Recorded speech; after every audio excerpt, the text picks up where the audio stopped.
Hi guys! I made this video para sa mga tao na gusto na mag-housing loan or gusto nila na matuto pa about housing loan or home ownership. And sa video po na ito, gusto ko pong ituro sa inyo kung ano-ano po yung mga dapat nyong malaman bago po kayo kumuha ng bahay.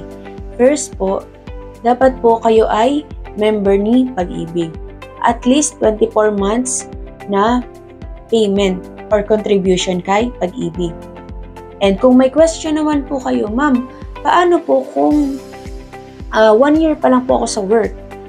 Pwede po ba yun na mag-loan po ako sa Pag-ibig? Yes, pwede po. Kung kayo po ay 1 year pa lang po and yung another 12 months is pwede nyo naman pong ilamsam yun kay Pag-ibig. Babayaran nyo po yung kabuuan para makomplete nyo po yung 24 months.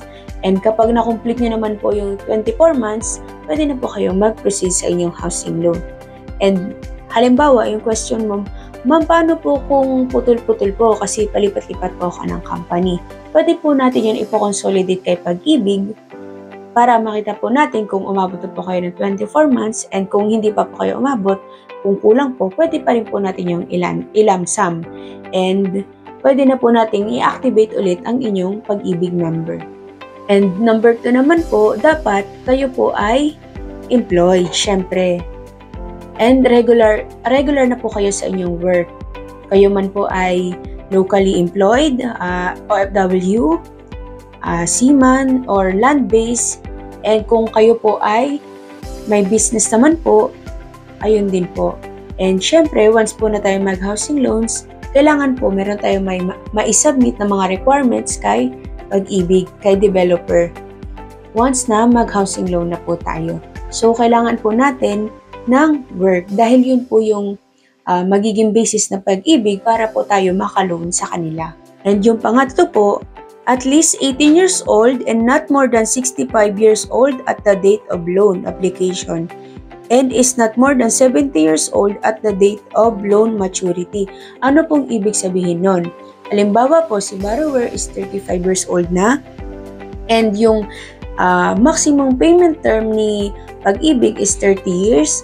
Dapat po tayo ay, 35 plus 30 is equal 65. Pasok po kayo kasi hanggang 65 lang po kay Pag-ibig dapat fully paid na po ang inyong bahay. Kumbaga, kung nag-loan po kayo ng 35 years old, dapat at the age of 65 is fully paid na po. And mas mataas po yung chance niyo na ma-approve kay Pag-ibig. Or kung lalo na po kung 20 plus po kayo, at least makakapasok po kayo sa payment term na 30 years. Kung kayo naman po is 45 above na, ayun po. Kung sa 30 years po is hindi na po kayo pasok. Papasok na po kayo sa 20 payment terms or 25 payment terms, 10 years payment terms. Ano lang po ang cons po nun? Siyempre, kapag mas maikli po yung payment term, mas po siya, mas mahal na po yung magiging monthly amortization natin. Ayun po. And yung pang-apat po, no history of Pag-ibig housing loan foreclosed, buyback, or canceled. Ayun po. Dapat po wala po kayo na foreclose, wala po kayo na buyback or na cancel. Kumbaga, ito po yung first time yung mag-housing loan.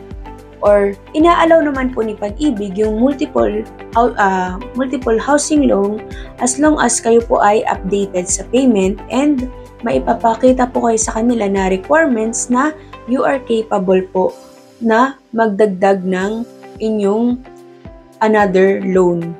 And kung meron naman po kayong short-term loan, as long as updated naman po ang inyong payment kasi magkakaroon naman sila ng background check sa inyo, ayun po. Yun din po kasi yung magiging basis nila para i-approve kayo sa inyong loan. And number 5 po, must meet the required salary or net disposable income for the monthly amortization. So, yung required salary po, ang ano po doon, included is yung basic salary and yung meal allowance. meron pong tinatawag na required income once na mag-loan po tayo. Halimbawa po, ang required income ng plano nyong kunin na property is 30,000 and yung sahod nyo po is 20,000. So, hindi po kayo pasok, di ba? So, huwag po kayo mag-alala kasi pwede naman po kayo magkaroon ng co-borrower. Halimbawa, yung kapatid mo, napagkasundoon nyo na kayo na kukuha ka ng bahay and napag-usapan nyo na kung pwede siya yung maging co-borrower mo. So, hati po kayo sa, kumbaga, dapat ang sahod, kung 20,000 po ang sahod mo, dapat 20,000 din po siya. Or kung 25,000 sahod mo, dapat kanya 20. Kumbaga, combined income po kayo. And once na combined income po kayo, makakapasok po kayo sa required income ni developer or ni Pag-ibig. Ayan na lang po muna sa ngayon. And I hope po na marami po kayong natutunan.